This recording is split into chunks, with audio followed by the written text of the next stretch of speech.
Vous écoutez Europe 1, il est 11h30. Le journal de la santé avec Anne Le Gall. Dans l'actualité de ce vendredi, 2 députés remettent aujourd'hui leur rapport sur la fin de vie à François Hollande. Tous ceux qui luttent contre Ebola, élus comme personnalité de l'année par le magazine Time. Et puis un Britannique perd la vue en faisant des pompes la tête en bas. Un rapport remis ce matin à François Hollande revient sur la fin de vie. Ce document devrait aider à préparer la loi sur la fin de vie prévue pour le printemps prochain. Le rapport remis par 2 députés, Jean Leonetti pour l'UMP et Alain Claes pour le PS, est censé établir un consensus gauche-droite sur la fin de vie. Plusieurs pistes sont proposées, mais comme l'explique Ève Roger, chef du service Société d'Europe 1, ici, pas question d'euthanasie active.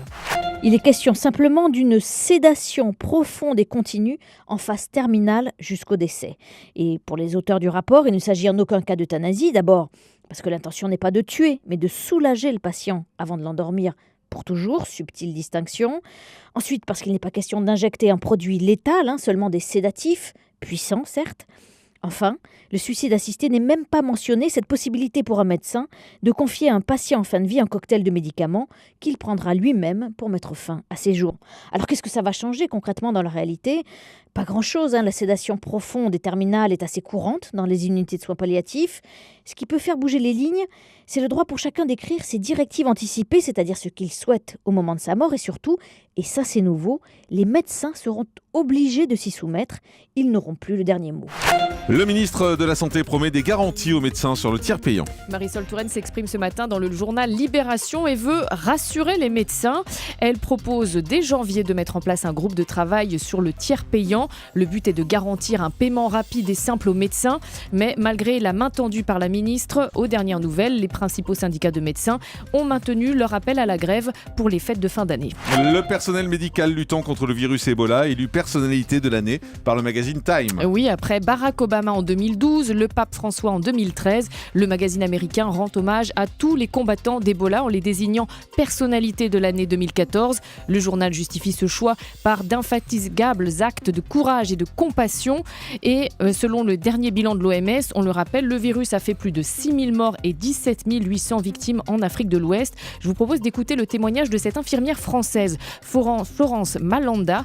Elle rentre d'une mission en Guinée.